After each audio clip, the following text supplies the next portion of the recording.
What's going on, Caffeinated Crew? Today I'm joined by Dan from the band, the Callous Daoboys. What's going on? What's up? I hope that you're feeling great. I know you just told me that you're spending a little bit of time off in Florida, which Staying with family. Sure is nice. Before some more touring. You guys are doing a lot of touring. Lots more touring and more stuff that I don't think we've announced yet, and we're still in the process of booking to close out the year. But almost time for the celebration tour for Celebrity Therapist. So the Daoboys are on the grinding it out. Yeah, that's one way to put it. That's one way to put it. 2 solid months of touring under our belts right now in a row. Like a 10-day break in between, if that. Speaking of grind, let's talk about some coffee. What are you drinking? I am. Let me go grab the pod. Hold on. Okay, so I have been drinking since I've been down here. My parents have got an espresso machine, and I've been drinking the Intenso pod a lot lately, and then adding a espresso shot on top of that. So that's what I've been having lately. Usually I like a blonde roast kind of thing, I guess. And then I add an espresso shot to that still. So I guess I'm more of an espresso guy than anything. So you're like a red eye person. You love red eyes. That's usually what I get like if I go to Starbucks, Dunkin', just some kind of base coffee and then 1 to 2 shots of espresso, depending on the day. Man, I won't lie and say I'm like a coffee expert, but I know I like espresso. I mean, that's enough. That's more than a lot of people. A lot of people, do the instant in the water and it gets them through the day. I know so many people that do the instant. Liam from Cancer Bats called it headache water, and to this day, it's my favorite description of that style of coffee. Headache water. Headache water. It's the most incredible description. That is hilarious. Just calling coffee that in general is awesome. That's so funny. I think I prefer that over mud. Calling it mud because I don't like calling it mud. It's not mud. Or headache water. Dirt juice. Dirt juice. I like bean water. Hot bean water is good. Bean water sounds headache weird. Water is hilarious though. Yes, headache water. New. That's funny. That's a new song title, I think. Headache water. Headache water. Yeah, Cowboys are taking that. No one else can do it. That's ours now.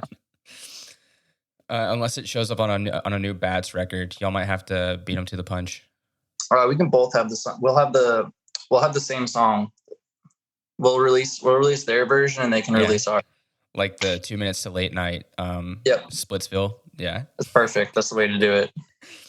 Well, I'm drinking a coffee that was sent to me by Rich Stone from Memoirs Coffee. He's based in Knoxville. So shout out to Rich. This is his Costa Rica Cordillera de Fuego, which is an intense name for a coffee that's from intense name for coffee. Costa Rica. It's a Termico process. He described it to me in that episode, and I'm blanking on what that means. So if you want to know what that process is, go back and listen to the episode with Rich from Memoirs because he did explain it in great detail. But this has notes of some pink grapefruit zest, a bit of butterscotch, which is nice, some sweetness, kind of caramelly, and then a raspberry jam kind of flavor. So nice. It's tasty. My coffee tastes like bitter dirt water. Delicious. I don't do cream or sugar or anything. Just use straight up black, and that's the way to do it. Well, cheers. Cheers, brother. This mug is cool because it's black on the inside too, so you can't even see the coffee. I was gonna get a clear mug, but I got this one with a pig on it. Oh, I like that. Pig rocks. I like the pig. That's like a mug that you definitely find at a bougie parent's house. So, like when your parents are kind of bougie. Yep. Yeah. Yep. There's another one that's a cow. I think we got a couple other farm animals. It's great. That reminds me of like shit my mom would have at her house too. Yep. Sure. Yeah. I think even my grandparents gave it to us, or gave it to my mom. My grandparents literally live next door to where my parents are. It's like, what's that rooster doing in the kitchen? It serves no purpose. It looks nice. It looks cool. Look at it. It's nice. I mean, my phone is literally propped up against one of these guys. My mom does arts and crafts. I got this gnome right here. Yeah, it's one of those gnomes where it's like the hat's over his eyes. If you know any like farmhouse style crafts. You know gnomes, bro. Yes. If you know gnomes, if you know gnomes, you know this gnome. You know this gnome. He can't see, but he sees. You know this gnome. You've seen this gnome. He sees all without seeing. He's like the eye of Sauron. Have you seen this gnome? Have you seen this man in your dreams? This gnome? This gnome in your dreams. He's the one you've been looking for. This is the gnome in your dreams. Oh man, gnome in my dreams. I hope I'm not haunted by that tonight. I know that you mentioned Starbucks and Dunkin', but Atlanta, which you live in Atlanta, the Atlanta area, the metro Atlanta area. I stay in Lawrenceville. I stay about like a good hour outside of Atlanta. Okay. I know that there's some great coffee around. My favorite. Yeah, my favorite is Phoenix Roasters. They are in Duluth, and they have a little warehouse that also apparently doubles as a church on Sundays, which is pretty cool. The shop itself, like they have like a whole section that's just for like brewing and making coffee, grinding beans, stirring beans, whatever the process is that they got to go through. And then they have another spot that's the shop. And when I used to do a lot of powerlifting coaching and we would have seminar events, they would always sponsor the events and just give us like 2 bags of coffee. And we would just we would have coffee for everyone that would show up. And they would just like, yeah, sure. Yeah, we'll sponsor that. Boom, coffee. And it's kind of cool. And I think they're still there. Their coffee's delicious. I have a bag of it back at home. I'll have to send you some. It's really, really good coffee. And they do like whole bean grounds, pods, everything you can think of. And they have a couple locations at other locations in Atlanta. I think they're opening up one in Texas. I think this was years ago. I remember the first time we walked in and like we were just looking at spots to potentially open up our own gym, and we saw this. We got out of our car and we're like, smell coffee, and turns out there's a coffee spot like right next to the warehouse we were looking at, and we just kind of walked in and we're like, what's going on here? And they're like, hey, do you want a tour of the whole place? We're like, wow, yeah, sure. Me and my buddy Pedro were just got a random tour of this coffee spot, and then we hit it off with the owner, and he sponsored like 2 or 3 events of ours. That's really, really great having people in the coffee community that are like that really don't have that pretentious kind of attitude, but that not in the slightest, man. They were so cool. Yeah, you don't have to be hipster about hipster things. You can be nice about hipster things. It's just coffee, man. Like no one's revolutionizing it. It's just coffee. We've been doing this for how many years now? I mean, there's a bit of revolutionizing, but but in terms of roasting, like what you're saying, nobody's really revolutionizing that. You're heating up beans and then you're pouring it into a cup. Yeah. I should have known you knew like your coffee stuff and like what's going on in the coffee world. Like, duh. Of course you do. I agree with what you're saying. When it comes to like roasting and opening a coffee shop, there's not a lot of new things that are happening. It's right. Roasting coffee is roasting coffee. There's only so many ways that you can cook a coffee bean. You know what I mean? So, yeah. Yeah. That's why it kills me when there's like some hardcore coffee places that are ferment. Okay. Exist? Yeah, I can't remember the name of it. It's not Bulletproof, because Bulletproof coffee is just putting butter in your coffee. It's like Iron Label. I think it was like Iron Label coffee or something like that. And it's just Tough Guy coffee. Like, what do you mean Tough Guy coffee? Like, it's like the same thing. Yeah. From Dunkin', bro. Like, it's all Tough Guy coffee. If you want to talk about it like that, it's all Tough Guy stuff. That's the same premise with like Death Wish coffee that are like the most caffeinated coffee. Yeah. What that actually is like, it's not Arabica, it's usually Robusto, which is another plant that makes coffee that doesn't taste as flavorful. Sure. But it is a higher concentration of caffeine because the beans are, I think, a bit larger. And I know I'll get messages from people, but if I'm wrong, but basically they just roast it till it's basically burnt. You're just tasting the roaster at that point. You're not tasting the coffee. And they're like, this is the most caffeinated coffee. It's like, well, not really. It's just Robusto. It's not Arabica. It's just like super intense flavored, and that's about it. It's really gross. I had a friend give me a bag of that once because he's like, yeah, I didn't really like it. Maybe you'll like it. I'm like, okay. And it's okay. It's coffee. I would get like the same flavor from like getting I don't know, Publix intense coffee. I don't know. It's you put a skull and bones on it and tell people it'll kill you if you have 2 cups, and then people will buy it and have 2 cups and not die. And they'll think whoa, I'm crazy. It's like drinking your body weight in Red Bulls or whatever that thing was, where if you drink like a certain amount of Red Bulls compared to your body weight, you'll die. Do you remember that? If you drink too much water, you'll die. Come on.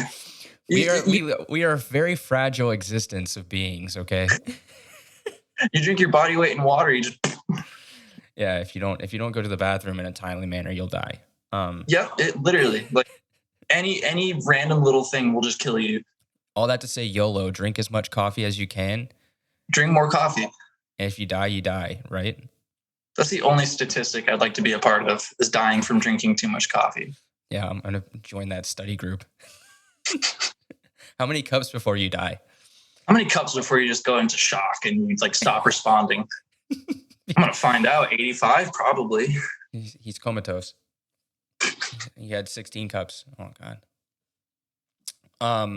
Well, that's great. I love hearing about people finding like great shops, especially like smaller local places that are just really nice and welcoming and there for the community, which I'm familiar with Phoenix. I haven't visited, but I know the name. I know people that have had relationships with them, and I've heard that they're just super, super nice people. They are. It's really cool. You mentioned powerlifting. Yeah. What's your top lift, brah? My best squat is 405. My best bench is 285. And my best deadlift is 450. God damn. And you don't look like when you think of powerlifting, you think of like, do you remember the power team that used to travel to like churches and do like the crazy shows? This might've been before you were. Maybe. I mean, I'm familiar with a lot of different random strength sports besides just powerlifting, like strongman, Highland Games, etc. Weightlifting, all the different ways to show off muscular prowess and stuff like that. But yeah, I mean, I've been very much slacking lately, but the body kind of remembers, and I'm still able to put up decent-ish numbers when I still train at the gym. But like the past 2 months, I worked out once on tour, and that was with one of the dudes in Avatar. That wasn't weightlifting or anything. It was just like HIIT workout in the venue. But so I don't look the part. I just got random strong boy energy, which is kind of cool. So whenever we're loading out from a gig, I'm always the one in the bus, like organizing stuff and just moving it around just so I can.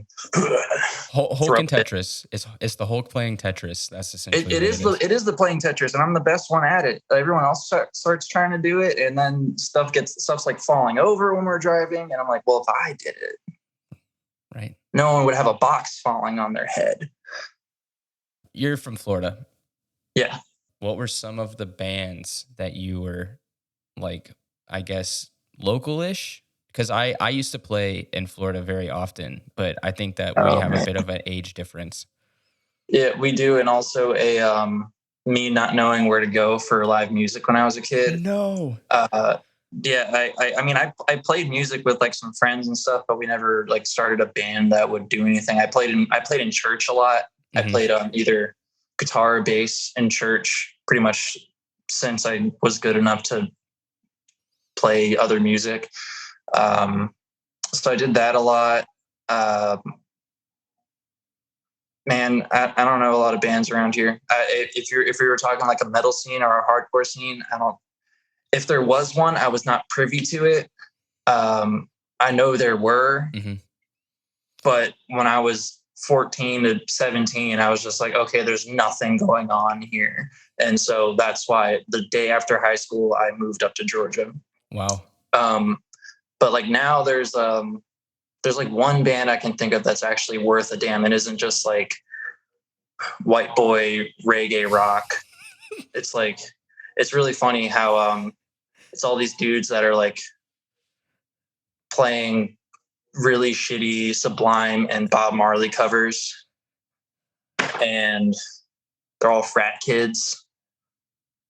I don't know. It's just not good. Yeah. But I know too many bands that do that around here. But there's this one band called Sprout that's from here. They're pretty cool. They're a good rock band. I hope they start touring. Touring out of Florida, from what I understand, is very difficult because of how long the state is, and God forbid you get like radius clause in like your own state just because you played like Jacksonville and then you can't play Tampa or something like that. But I know there's allegedly a good hardcore scene down in Miami. We're trying to get down to Miami at some point, play with some bands down there. Carson will know more hardcore bands from Miami than I would. But Broward County is their hardcore scene's ridiculous. I don't know. Yeah. You know Bloodbather? I do. Yeah, they're from Broward County. That's cool. That's cool. Yeah, I hope we can get down to Miami. We were planning on booking a tour or getting this kind of worked out in like late November to early December, like a 2.5 week run that would get us really down into Florida. I think like the furthest we want to go is, if I'm remembering right, one of them was like just outside Miami, if not Miami. I remember like Tampa was on there, Jacksonville, Orlando. Gotta give love to the Florida fans. It'd be really funny to play a show in Marco, but the average age around here is like 65. Yeah. And I don't think they'd take too kindly to a bunch of us. A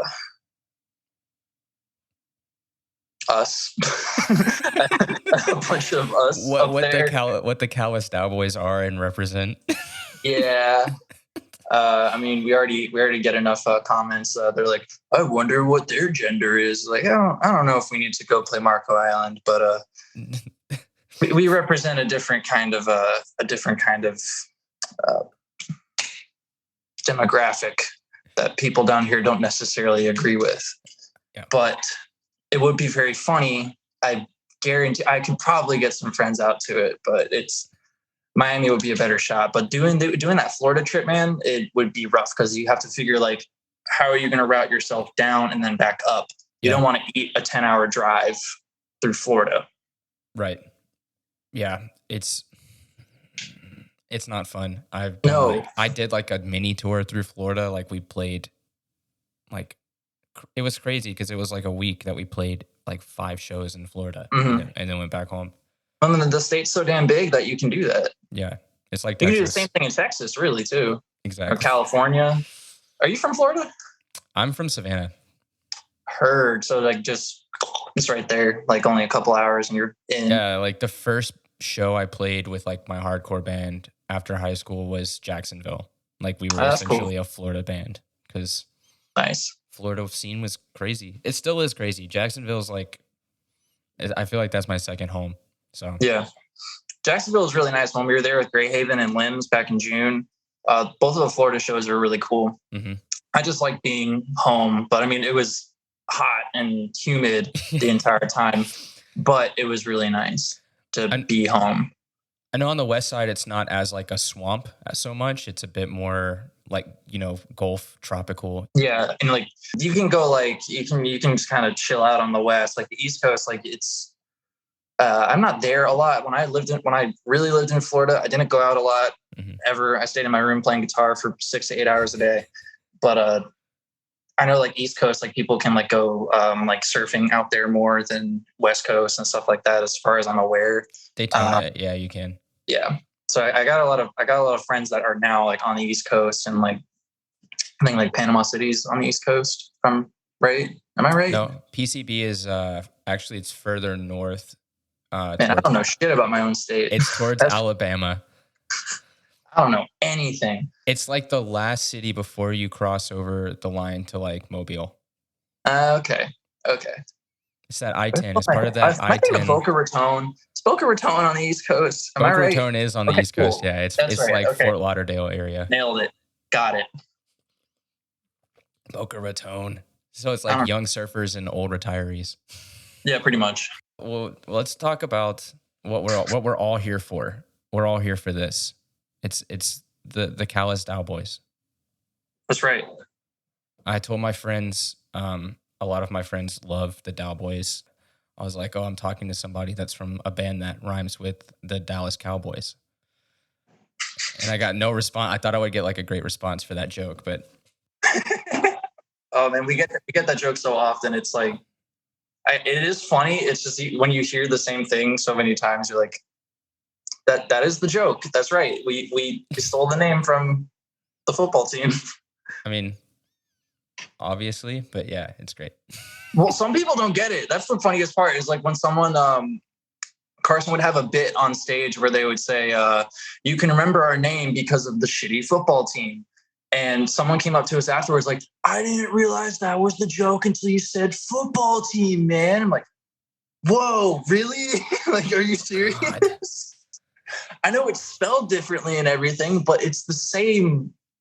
Those are the same people that don't realize the title of the first album is. That was me. I was one of those people. Before I was in the band, I was listening to it with my friend Destiny, and she points at the screen and goes, "My dick's erect." I'm like, "Yeah, it's the name of the album. So what?" And she's like, "No, Dan, my dick is erect." I'm like, "Oh, that's funny." Oh, yes. That's why I love that. Like being from Georgia, obviously, like the Chariot, Norma Jean. Yeah. Who else am I? Those are like the two main ones I would say, but like even Under Oath and bands like that, like in their former days before they got all serious and stuff, they very much like Josh Coggin does all that stupid stuff, right? Oh, like really long song titles, just ridiculous song titles that are just too like too long to say in one breath. Before there was Atlanta, there was Douglasville. If you don't know the area, then that would make no sense to you. But the fact that like Douglasville is like basically nothing, what used to be nothing, now it's kind of bigger, but it's still like a suburb. It's really funny. Yeah. And like old Norma Jean titles being like really long song titles. I'm still not into Norma Jean. I've tried. I promise I've tried. Even the first album, like with Josh? Bless the Martyr? Yeah. I tried, man. I promise I've tried. I've listened to the whole thing like 3 times and like none of it has stuck. Memphis Will Be Laid to Waste just has a special place in my heart. That's probably like the one song I'll revisit if I'm ever like, I want to listen to Norma Jean. My friend Jay has this really, really bad take on Norma Jean versus Every Time I Die. And they say, Bless the Martyr is better than anything Every Time I Die has ever released. And I'm like, I'm going to fucking fight you. It's wrong. That's just like objectively wrong. But I would not get us back on that. Yeah, no, that's not, I don't agree. They are the only person that has that view. I'm pretty sure we were on tour back in December and they just we were talking about Every Time I Die and Radical had just come out. And all of a sudden they're just like, yeah, I think that, Bless the Martyr is better than anything Every Time I Die has ever done. And everyone just like stops talking and just like stares at him for a second. And we're like, what the fuck are you saying? Like, shut up. Stop talking. Yeah, that's not true. It's wrong. Like, it's definitely not a real statement. That's like there's probably like 1 or 2 albums that it's better than, but everything? Shut up. You're wrong. I mean, I would say that there's He Is Legend albums that are better than Bless the Martyr. There are He Is Legend albums that are better than Bless the Martyr. I can name like 3 of them right now, but come on. Like, I get it. Bless the Martyr is important. It is important. It's important. Yes. It's the blueprint for a lot of people. It's like sometimes a little more than it needs to be, but it's like what is it? They're Only Chasing Safety by Under Oath. A lot of people think that that's like one of the best albums ever. It's like Also a band I really need to get into. My drummer loves that band, and he keeps telling me I need to listen to Under Oath. They're from Clearwater. Really? They're a Florida band? Mm-hmm. That's cool. I mean, he was right about me really liking He Is Legend. I got introduced to He Is Legend in June on the Great Haven tour, and he said, like, you'll really like this band. I'm like, okay. So I listened to It Hates You, Heavy Fruit, and White Bat, and I will put those albums on repeat constantly. Yeah. It was like the only thing I would listen to on tour. Yeah, and He Is Legend, I still feel like was kind of ahead of their time, because even there's bands here that are still influenced by like a lot of that sound, like that, like just dirty, like bluesy southern thing. metal rock thing. Oh man, it's so good. It's so good. They're kind of. Are you familiar with the band Crowbot at all? No. Okay, they're kind of do like the same thing ish, but it's like flashier. Where like He Is Legend is spooky. Yeah, spooky. They're scary. Like these guys are gonna put a curse on me. And also that dude that I forgot his name. I just recently followed him on Instagram. Their guitarist. I don't know where that dude is coming up with riffs from, but it is crazy. All that to say, the Callous Daoboys. The Callous Daoboys. They definitely sit in that Atlanta like chaotic music. I think that Atlanta, being from Georgia, I'm so proud of that, because like the band that I was in for a long time was directly inspired by the Chariot, Norma Jean. It was that really southern chaotic sounding, like, not mathcore, but pseudo mathcore kind of. Yeah, that's why I'm always like kind of weirded out when people say we're mathcore, because there's not a lot of parts that we have that are very mathy, and the same way as like Dillinger. Well, there is one song on the record, the opening track of Celebrity Therapist, Violent Astrology, is probably the most Dillinger song they've ever written. I wasn't part of the writing process. I did some chugs on the album because I was like the guitar tech for Celebrity Therapist. But having to learn that song, it's hard. It's not easy. It's the closest thing to Dillinger we have, and that's why like the comparisons to Dillinger before are always really funny, because a lot of there's, after learning like about the Chariot and Under Oath and Norma Jean, those, and like Botch. Especially Botch, those influences make a lot more sense than Dillinger. Like, of course, everyone in the band likes Dillinger. Don't get me wrong, we all love that band, but I don't think those influences ever like were really like on the sleeve kind of thing, not very evident until people hear the first song. But that's like the most mathy one. Everything else is just kind of, everything else is actually pretty simple. Once you like sit down and learn it for like an hour, it's very simple and has patterns and not just like crazy random nonsense. Like, go tell me the time signature for Farewell Mona Lisa. I dare you. I dare you to go learn that song in 30 minutes. You can't. You can learn the first 3 chords, maybe the 4th chord, but everything after that is just bullshit. Go learn Prancer. Go learn the riff of Prancer in 30 minutes. I dare you. Can't be done. Cannot be done. I don't know what Ben Wyman does when he's alone and writing riffs, but it's messed up. I don't know what he does. But yeah, all like the Georgia, all like the Georgia spazcore, sasscore, whatever you want to call it. Spazcore is such a good name. I haven't heard that in so long, but yeah, I love that. I know. Description. I know. Beyonce. I think Beyonce recently had to like change the song because she said that word, and it's not a nice word in like Britain or something. But the sasscore thing makes a lot of sense. I think the Daoboys are sassy. I think we're sassy. We got a good amount of sass to us. There's a good bit, especially like when Carson like does like more spoken word stuff in between riffs and singing and screaming. We're bringing like one song that we're doing, the new song that we're doing from Celebrity Therapist on tour. I won't spoil what it is, but I think we already have. We're playing Star Baby on that tour, and that has a lot of like intermittent moments where it's like very like sassy and like just kind of bouncy and fun. I'm really excited for people to hear that one because we'll be playing it on the first show of the tour, which is September 1st, and that is the day before the album comes out. it's like that first show in Syracuse, people get to hear like new songs from the album before it's out. I mean, we've been doing that already, but it's really cool. Yeah. I'm excited to play that. That's really great, especially, well, since it comes out the next day, even if people take videos and post it, it'll be out. Yeah. So it's not like they're ruining anything. I mean, there's live videos of us playing the new songs. It's not like you're getting the full effect. Mm-hmm. You're getting the live version of the song, which is always just like a little different than the album version.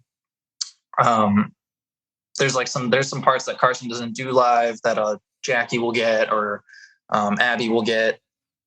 Carson wants everyone at some point to have some kind of like vocal participation, but then we're just going to be total dickheads to every sound guy that we're like, oh yeah, we got 7 microphones. Like, why? It's already enough with 3. But when I get back up to Georgia, Carson's like, I'm going to teach you how to scream. I'm like, okay, cool. I mean, I don't know where I'm going to put a microphone, but okay. Just do it into the pickups of the guitar. Just like scream into my guitar. Yeah, because you have active pickups, or are you passive? Passive. But I think your distortion might be enough where you could do it. It should be. Depends on how high the output is. Anyway, I know some Temple Pilots did that for a song. Mm-hmm. That's when I actually, so our church backgrounds, I grew up playing in church and went to ministry school for like music in church. Yeah. And we saw like Coldplay or somebody do it one time. And of course, when you see Coldplay do it, immediately the church wants to do it because Coldplay and churches are the same. They are. They're exactly the same. Every worship song is a Coldplay God, song. And one doesn't. One sings about what they think is God. Anyway, but they screamed into the guitar and everybody was like, whoa, what the fuck? Oh shit. I gotta do that for God. It's like, bro, the pickups are a microphone, so it's a different kind of microphone, but it is kind of like a microphone. Guitars is microphone. Guitars is microphone. Microphones is guitar. Everything is everything. But yeah, that would be sick. 7 live mics on stage is a nightmare coming from an audio engineer. Like, I would hate y'all. Oh, it would be an absolute nightmare. I know on this next one, we're going to have Rich, our saxophone player, does some backup stuff here and there. Jackie sings, Carson. I think we might have like a 4th. We're probably only going to have 4. I think 4 will be the max that we do. But it's not uncommon for like I'll always like go over to where Jackie's microphone is and like steal the microphone from them for like screaming apart. Just, in the moment, that's anything goes. Anything goes while you're up there. Especially on this coming up, on this tour coming up, we'll be playing to our audiences again, which will be really fun.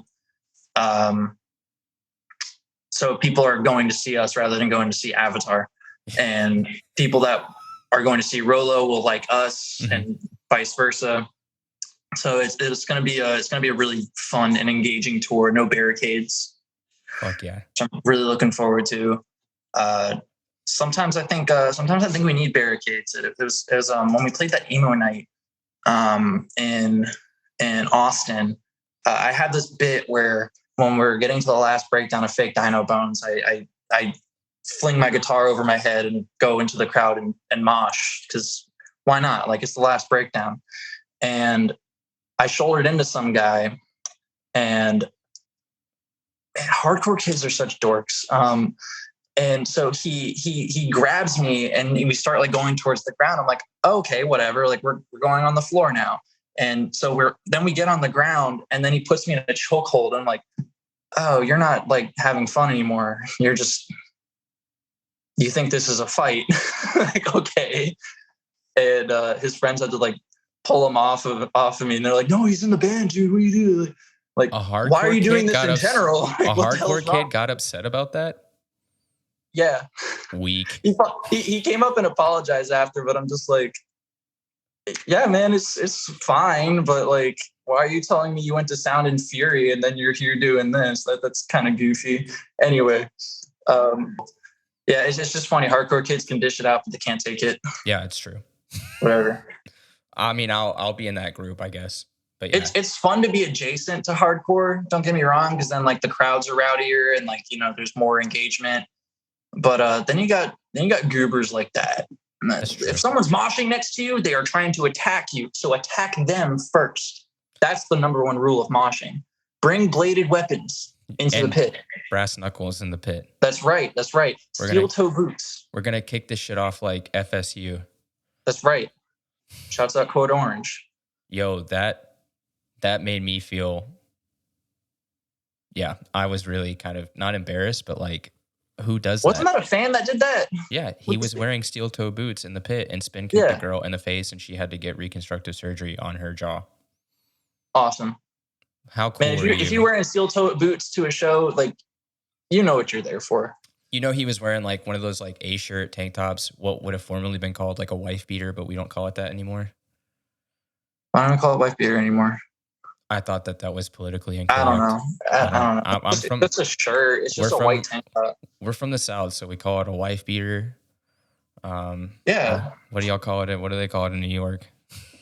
I don't know. What do they call it in New York? A shirt. But yeah, I'm super stoked that you guys are going to be on that Rolo tour. The Avatar videos from the Avatar tour looked like huge, like really big venues and crowds and man, I think that won us a lot of fans. It was really awesome. People didn't really know what to expect. There are some nights where no one was into it, and that's fine. Like there's bands I don't like, and there's been opening acts I've seen where I'm just like, I don't like this. Yeah. But people were still really nice to us. There was the one day that we thought we'd had like the worst reaction. We did the best in merch sales for the entire tour. It was really funny. We played Fargo, North Dakota. It was an outside venue.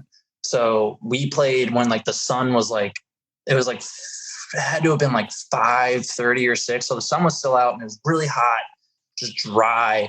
And like some people were kind of like in the crowd, like, yeah, cool. But like no one's moving around because it's fucking hot. They're not here to see us and they might not like it. So we when we got off stage, we ended up doing like over $1,000 in merch sales that night. It was really cool. That's great. Yeah. So, I mean, we thought like no one liked it. And then there were nights where people were like really like screaming at us and we did like half in merch sales. It's just kind of interesting. That's weird. It's weird. You should never like judge like the immediate reaction. Cause if it's hot and they just want to see Avatar, that's cool. You got to tweak your analytics, how you, a little bit. Play to the people that don't like you. They'll buy merch. Exactly. Blow their minds.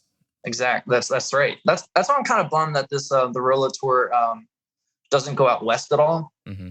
I mean, I know they haven't been here in like years and years. I don't know when the last time Rolo Tomasi came over to the States, but I know if they did decide to go out west, they would probably, do just as well as just doing an East Coast run.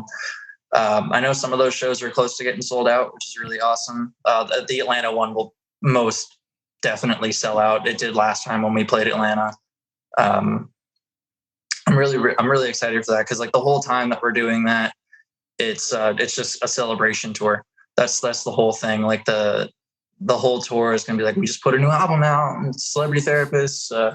The press that thing's been getting, the Carson's like doing like back-to-back interviews on it. We have an issue. We have a 2-page spread or 3-page spread in Revolver. Wow. I literally got a copy in the other room. My parents bought 3 copies for them and both of my sets of grandparents. So I don't know. There's a lot of hype behind it. Carson just did an interview with Alt Press recently, which is really cool. I try to branch out and do fun podcasts here and there that I see my other friends are doing. Like you just did one with you just put out the one with Gustavo from Omerta. Okay, so I listened to your episode with VI Playlist. Yeah. And because I was like, oh, it must be, Dan is a fan of Omerta because that episode came out and then you kind of like reached out. But listening to... That's exactly why. Yeah, listening to VI Playlist, I was like, oh, they be liking Omerta a lot. I love Omerta, and those guys are awesome. Yeah. I actually didn't know that they have been around since like 2016. I didn't know that. That is wild to me. But Hyperviolence is 100% like, it might be my favorite album right now. It is when it's called Hyperviolence, man, do they mean it? That album just beats you over the head constantly and then shoots you. It's incredible. Relentless. It is incredible how much they managed to squeeze into 19 minutes. And like the new stuff that they've been playing live, also just ignorant. That low tour they're going on soon with over in the UK, man, they deserve it. That's just so cool. And they're doing Knocked Loose, Dying Fetus, and That's right. That's the one I can remember. Terror. I knew they were going on a tour with like some death metal band. Dying Fetus. That is incredible.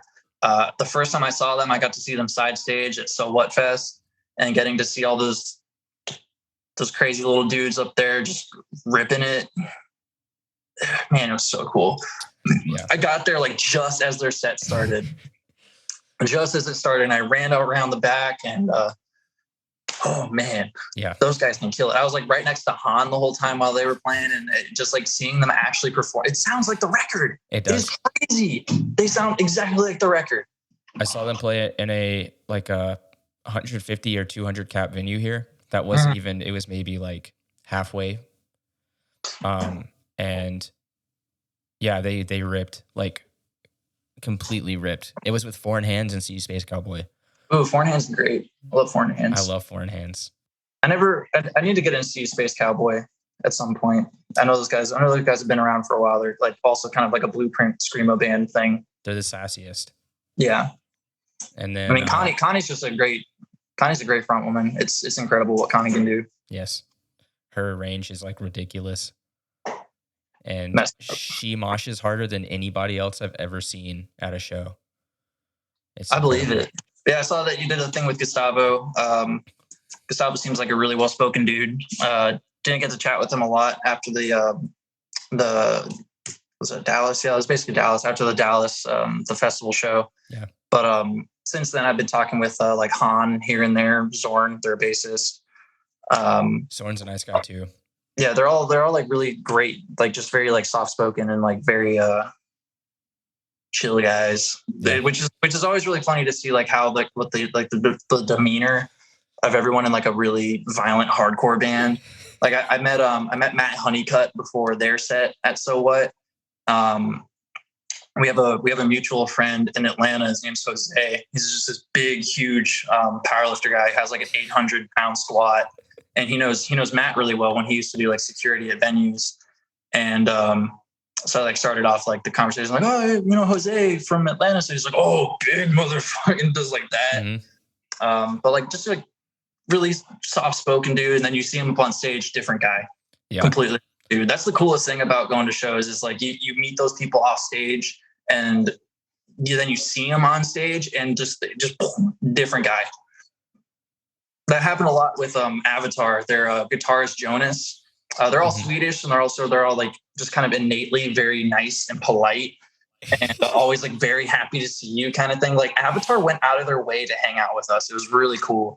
But off stage, Jonas is always like very wide-eyed, like, "How are you guys doing? How was your day off?" And always just like very like that. And then he gets on stage and like a shadow like goes over his eyes, and he just becomes a Viking for an hour and a half. It is crazy.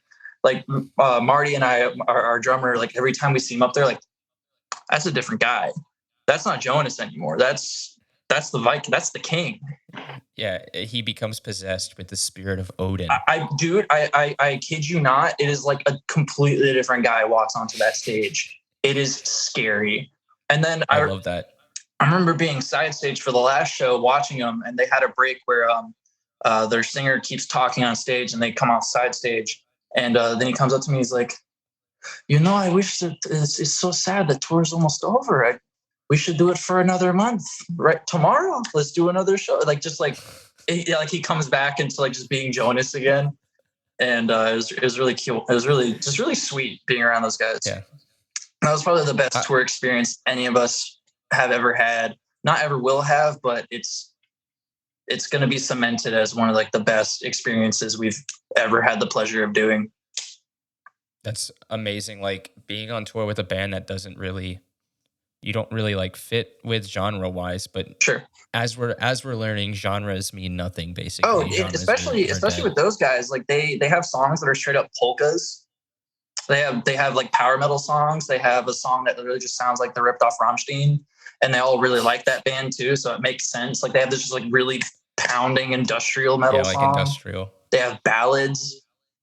They have new metal songs. It's crazy. So kind of obviously, like when we got put in front of them, they fell in love with us like right away. Yeah, because they'll do a song that's a different genre. The Daoboys just go ahead and put every genre in one a song. Sax solo? I'm feeling Yeah, sax solo on this one. 2-minute long saxophone solo. Yes. Yeah. Well, I am super excited about Celebrity Therapist. I've been listening to What Is Delicious. All of my friends have been listening Hell to yeah. What Is Delicious. We got another single coming very soon before the album comes out. Very excited. We're stoked. Everybody here. I speak for all of Montreal. Everyone in Montreal. Man, I hope we get to Canada soon. We were supposed to on the Avatar tour, just passport stuff. So that kind of sucks. I'm really excited for the rollout of it. We're bringing like new merch on tour. We're bringing like, vinyl CDs, everything like that. So I'm overall very, very much looking forward to being, I don't know, like it's a celebration tour, man. Like it's going to be like really laid back. Like we don't really have a lot to worry about. It's just go up there and execute what we know we're supposed to execute. That's what everyone's looking the most forward to, and playing some new songs, playing some old songs I haven't played in a while.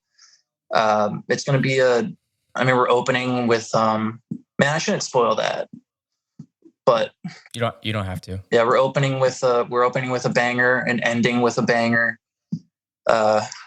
It's like Carson calls it like putting the dick on the table kind of thing. Yes. Opening with like the best song and then closing with another really great song.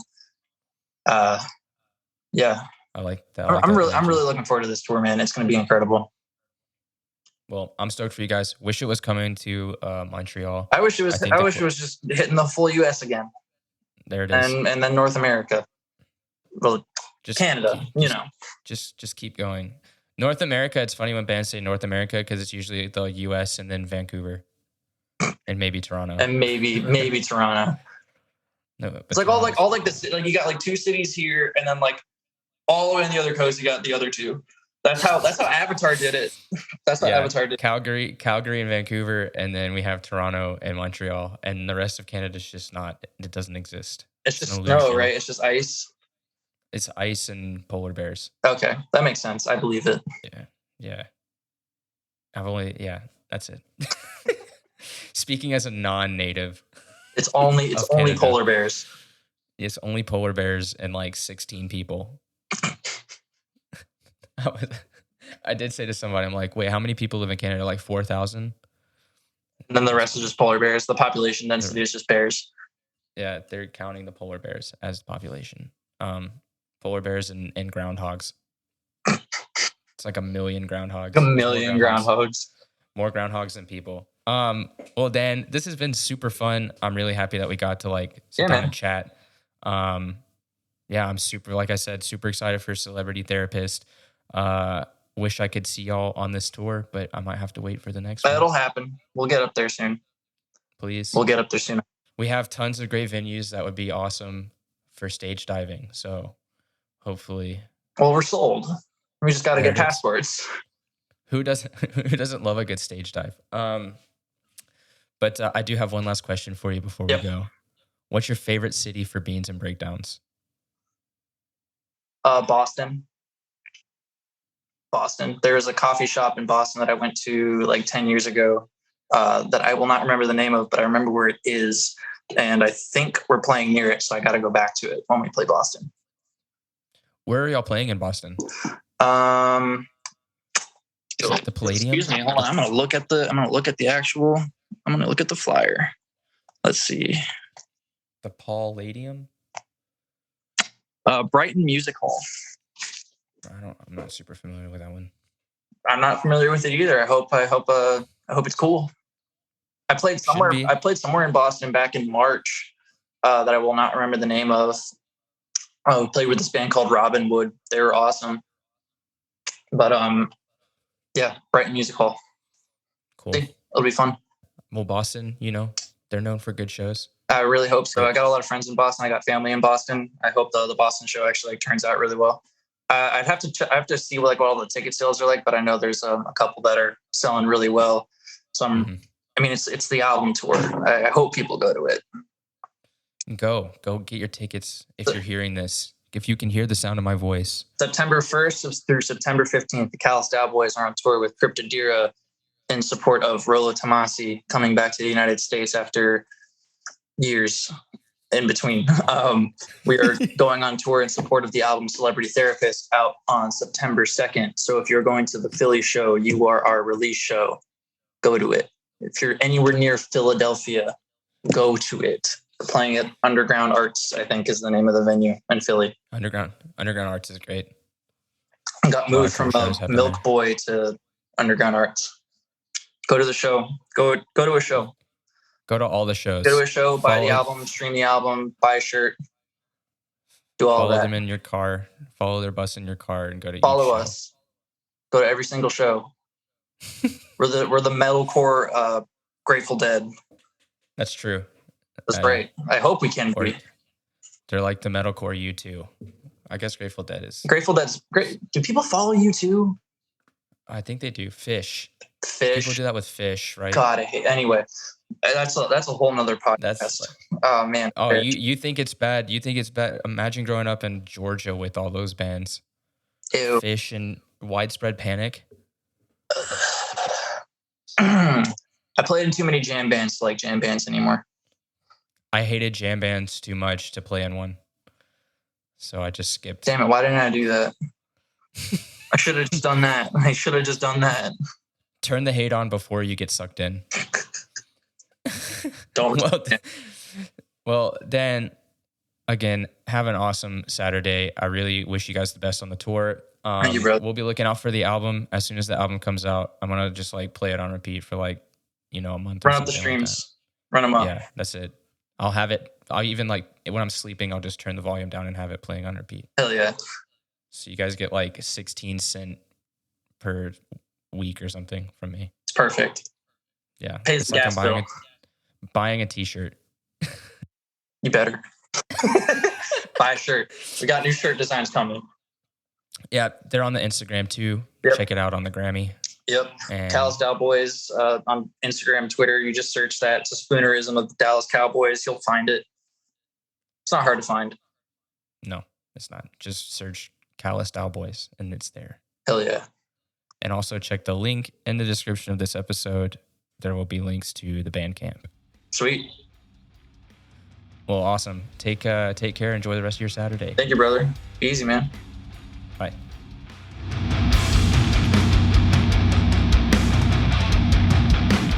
Thanks for listening to this episode of Beans and Breakdowns. I want to say a huge thanks to Dan for hanging out on the podcast. Be sure to check out Celebrity Therapist. The newest release just came out last week from the Callous Daoboys, and check them out on their tour with Rollo Tomasi. There's a few dates left, so see if they're coming near you.